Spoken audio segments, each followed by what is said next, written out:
Hello! Good morning, good morning. So, ayan. So, ayan, maglilinis na naman si inyong Jennifer na maglilinis po tayo. So, ayan, wait lang. Magbabasa pa tayo ng ating basahan. So, ako pang ilaw para naman.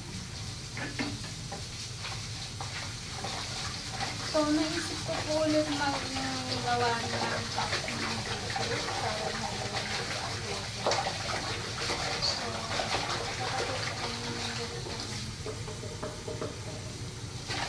so, dahil tanghali na nagpasok ng ating sila makapag-ipan na lang maglinis ako. Maglinis sana ako dun sa so, ayan. Ayun, may buhok. So, ayan, ako po yung ating masa. So, ayan. For today's video, pupunas tayo ng ating sahig. So, ayan, guys.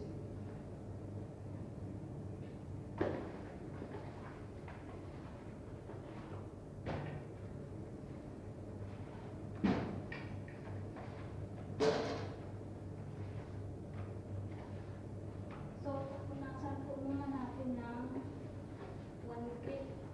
And then, mamaya, lalagyan natin ng pangtawang. Ginamit ko po dito is yung towel kasi kapag yung panghap kasi hindi siya hindi yung dumi niya hindi kumakapit sa damit kaya naiiwan sa sahig.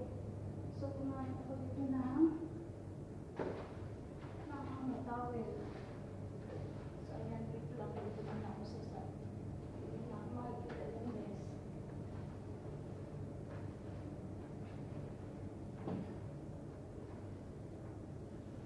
Nadaanan lang po natin siya ng isang punas. Tapos nung nailalagyan po natin siya ng mabangong sabon. Mabangong dak. So, ayan. Dito ko muna dito.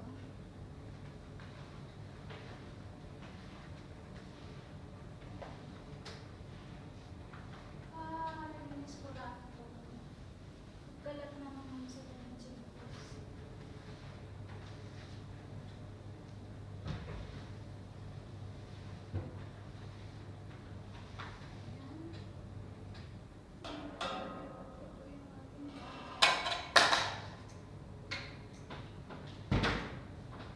Sira na naman pala yung bike na yan. Ito pa rin hindi na.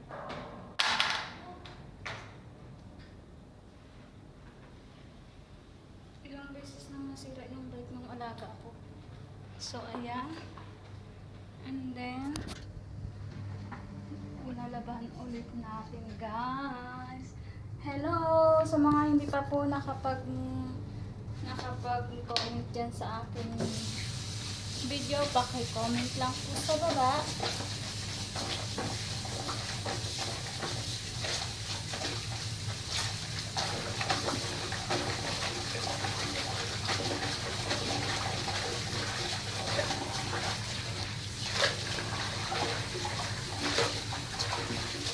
Minsan, mahirap din mag-isa kasi wala kang kausap.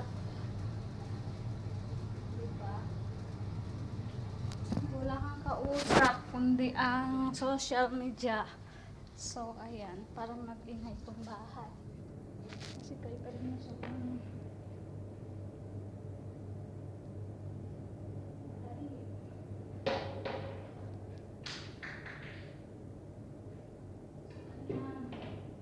So, may naglagay ako ng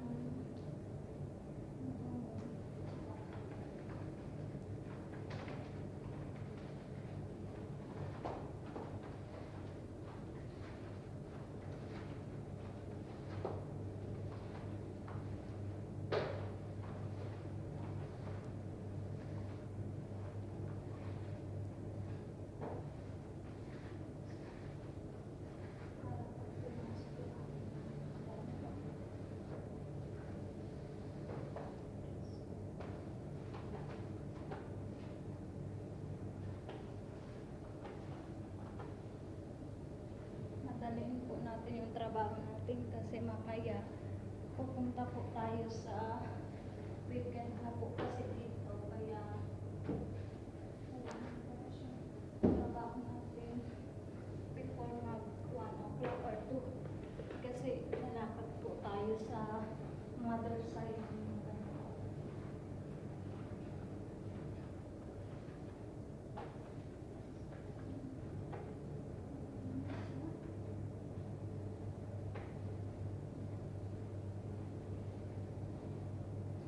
So, ang hirap ng wala. Kailangan talaga pag nag-vlog ka, nag-ano eh, may camera na.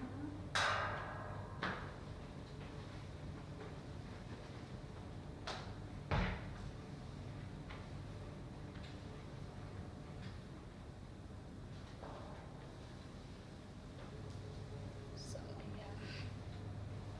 So, papasok po tayo sa kabilang. Ayan dito, sa kabilang kwarto.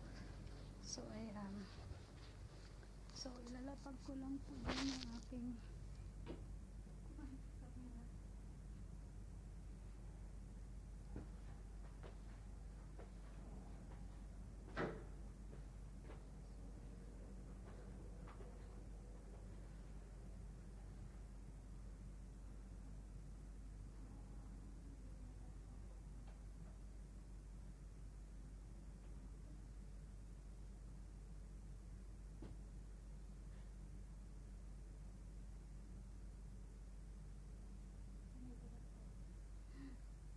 guys na buhok. So, ayan.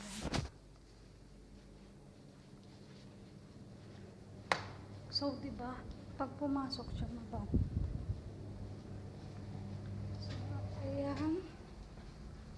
Next naman dito tayo sa kusina natin na pupunas. Ay, bismillah, wag kang malaglag at mababa. Mababasa na naman yung sa tempo.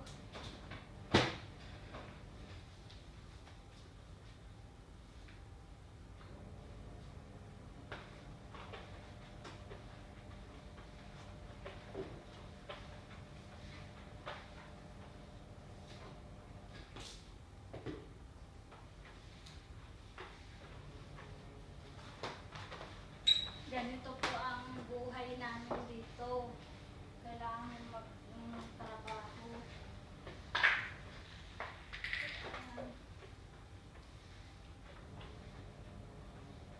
So, kailangan mo magtrabaho kahit na kailangan mo trabahuin ang mga obligasyon mo bilang isang katulong dito sa ibang bansa. Maaga kang gigising at maaga ka rin nagtatrabaho at ikukompleto mo yung oras mo sa yung trabaho mo sa oras kasi pag nakita ka ng amo mo na umupo-upo ka dyan, tapusan ka, kaya kailangan pag wala sila doon mo siya sabayan ng pahinga pag wala siya. Pero pag nandito guys, alam nyo, pag nandito ang mga hindi ka pwedeng magpakita dyan ng hindi magtrabaho kasi isasauli ka nila sa agency. Kaya kailangan pag nandito, lahat ng sulok lilinisin mo para lang magpakita nagtatrabaho ka. Alam nyo guys, ang diskarte po ng isang OFW para hindi ka masyadong napapagod. Pag wala po sila, doon ka magpahinga-pahinga ng konti. Pero pag nandyan sila, dyan ka magtatrabaho ng tudong kayod kalabaw. Ganyan po dito. Pag hindi ka marunong dumiskarte, ikaw ay kawawa din. Kaya yung ibang mga OFW, nagbabalitaan nyo, di ba? May na mga nai-stress, may mga nagtitiwakal, may mga problema sa kanilang mga amo. So, yun po yun. Para maiwasan po natin yung ganong sitwasyon pag tayo po ay nalulungkot. Humanap lang po tayo guys ng ng mga taong makakausap natin, or meron naman diyang cellphone na pwede mong aliwan. So, wag niyo pong siseryosohin yung sitwasyon ng malayo sa pamilya. So, ako guys, kasi start ako nag-OFW sa unang amo ko sa Saudi ako. So, yun. Hindi ko pa kasi gaanong galamay yung mga trabaho. So, ngayon, hindi ko alam kung anong uunahin ko, kung saan ako magsisimula. Pero, nung nagtagal-tagal po ako, inabot din naman po ako ng kulang 4 years sa Saudi before ako umuwi. Kasi nga, sa Saudi, is hindi ka po doon makaka-uwi ng finish contract. Laging may extend. Alam nyo guys, umuwi ako ng Pinas.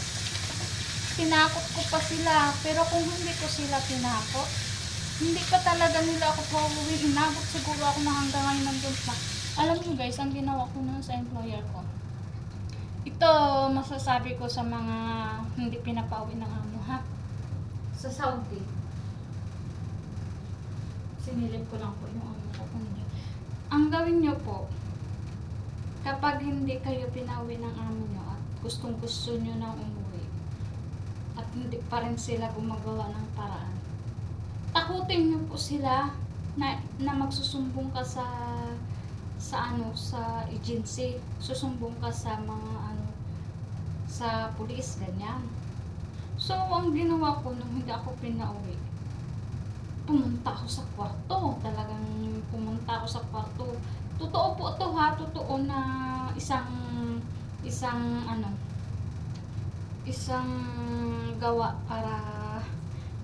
gawin mo para mapauwi ka ng finish contract. So, nagpunta pa ako sa kwarto. Yung kwarto ko hindi pa talaga siya totally may closed door. Talagang open pa siya. Kung magpasok yung amo ko, open talaga siya.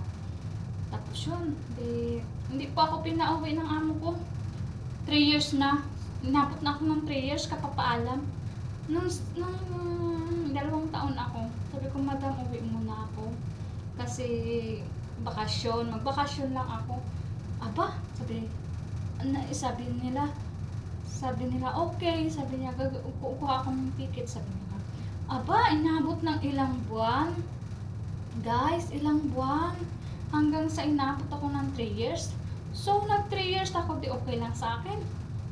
Okay lang sa akin, guys. So, total sa sahod pa naman ako. Pero kung inip ka na talagang is family mo talaga yung rason, ganito ang gawin nyo, guys. Pumunta kayo sa kwarto, huwag kayo magtrabaho, magkulong kayo sa kwarto. And then, pag pinasok kayo at sinabing anong problema mo, ipapapulis ko kayo kasi hindi niyo ako pauwiin sa tamang kontrata ko. Sabi mo gano'n. So, yun. Nung ginawa ko, hindi ako nagtrabaho. Nung time na yun, hindi ako nagtrabaho. Nung gabi, may bisita pala sila. Di ngayon, maghapon akong pumulong sa kwarto. Tapos umiyak ako. Sabi ko, madam, anak ka lang embassy and police. Sabi ko, di yun. Sabi niya, sige, iintindi ko na kay amo mong lalaki. Sabi niya, di naghintay ako, ilang buwan na naman, hindi pa. Di nainit na naman ang ulo ko. Sabi ko, kailan nyo ba ako pa uuwiin? Gusto nyo magtawag pa ako ng pulis para ireklamo kayo? Sabi ko, wala na sa kontrata yung So, ayun, ginawa ko ganun, kulong, hindi ako nagtrabaho maghapon. Tapos, pero bago ka magkulong, mag-save ka muna ng pagkain mo sa kwarto para siguradong busog ka. So, ayun. Nung mga 9 months, inabot pa rin ako ng 9 months bago ako nakauwi. So, yun, bago ako pinauwi ng ano, siguro kaya hindi sila nagpapauwi agad kasi wala pa silang pera. Yung pinapag-ipon ng kanila. So, pero hindi pwede yun, di ba? Pag kontrata po, kontrata talaga. So, dapat tapusin ko pa, guys. So, kung nasa katwiran po kayo, magreklamo po kayo. So, ayun. Pero, ang pagkakaiba po, pagdating sa Saudi at dito, so ngayon nasa Dubai po ako, ano po, ang ano po dito is, ikaw ang tatanong, uuwi ka ba ng finish contract or mag-extend ka pa, pero hindi po pwede yun mag-extend, kailangan magbakasyon ka muna ng 1 month bago ka bumalik. So ayun, ang kagandahan lang po dito sa ano, open country po siya, tapos hindi masyadong masisila ng amo, hindi katulad talaga sa Saudi na sobrang silad. Sobrang ano, hindi naman sa ano, may amo. Siguro, hindi ko rin masabi conforme sa napunta ng employer kasi hindi naman lahat ng tao. Parang ano rin po yan, nasa atin, yung may ugali rin talaga. So, ayun guys, i-share ko lang po yung aking konting alam. So, ayan, pupunta na po ako sa akin. So, ayun, ganun lang ang gawin nyo guys pag kayo ay hindi pinapauwi ng employer nyo. Takutin nyo din minsan. Huwag kayong magtrabaho. Sa Saudi kasi yan, karamihan, ganyan ang ginagawa. Yung tinuruan lang din po kasi ako nung mga nakaranas na. So, ako may experience na din naman sa Saudi. Kaya sa mga nag-Saudi dyan, tapos hindi ka bilhan ng ticket or what. Kung susundin nyo lang po yung bukra, insyaala ng mga madam nyo, Diyos ko, abutin kayo dyan ng tandaan nyo, hindi pa kayo makauwi. So yan, matuto po kayo na lumaban minsan.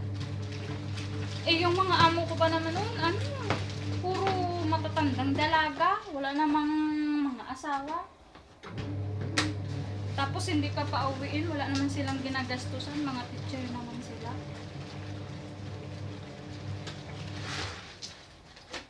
So, ayan, ganun lang gawin nyo guys.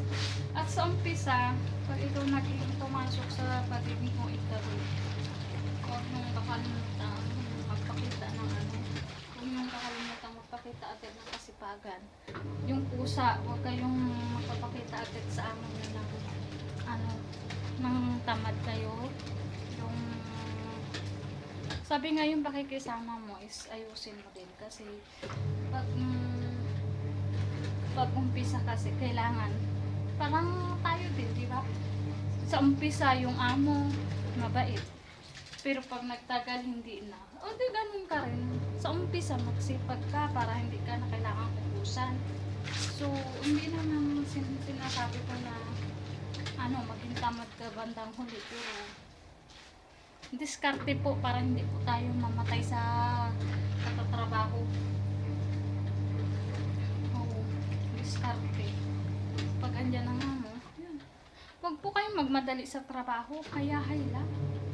Hindi pong mauubos ang trabaho kahit nabilisan nyo yan. Hindi po yan matatapos. Tapos, sa umpisa, huwag kayong magpapakita sa cellphone. Kasi, dyan ka nila lalagyan ng mata. Sa umpisa, huwag ka makikita ng nakaupo. Kailangan malinis ka. Pero pag matagal na po kayo, parang baliwala na lang din. Kaya nyo nang i-arrange yung mga trabaho. Trabaho na mga magiging bagay, mga sulok-sulok na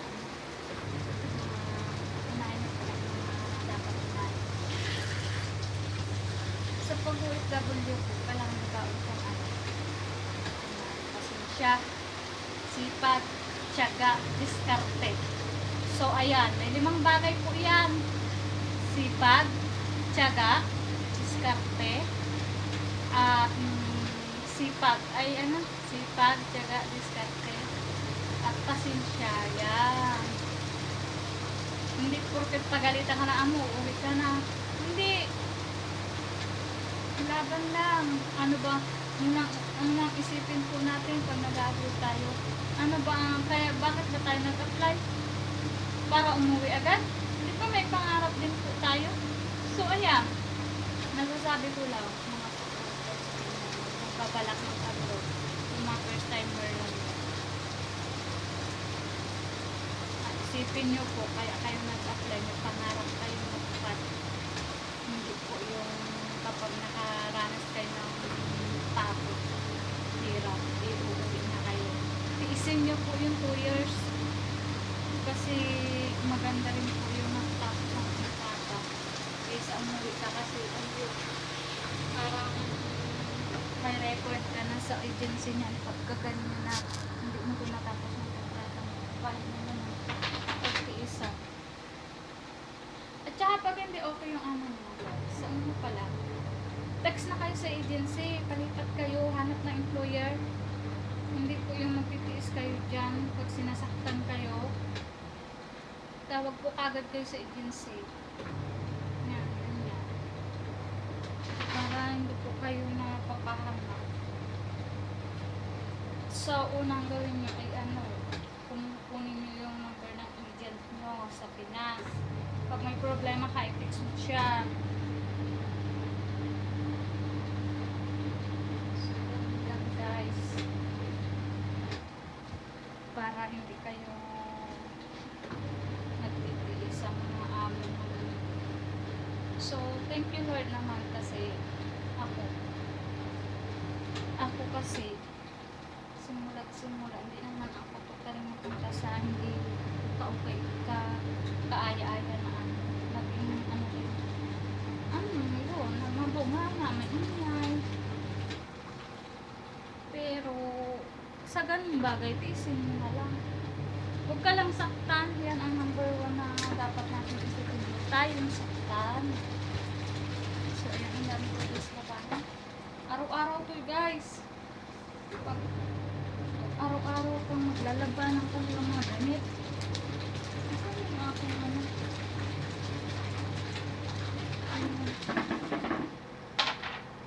ang galing lang guys.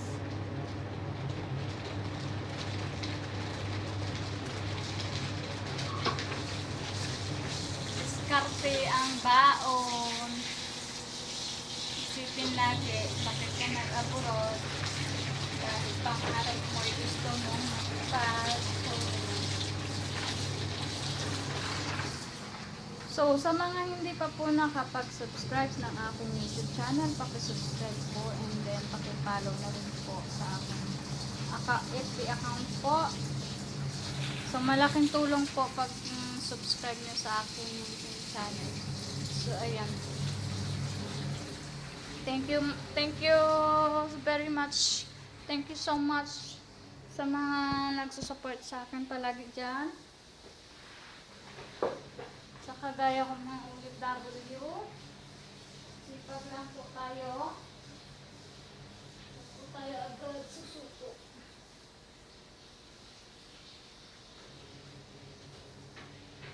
Kahit saan po tayo pumunta, tayo ay mapapagod. Kaya tiyaga-tiyaga lang po tayo. So ayan guys, tapos na rin naman.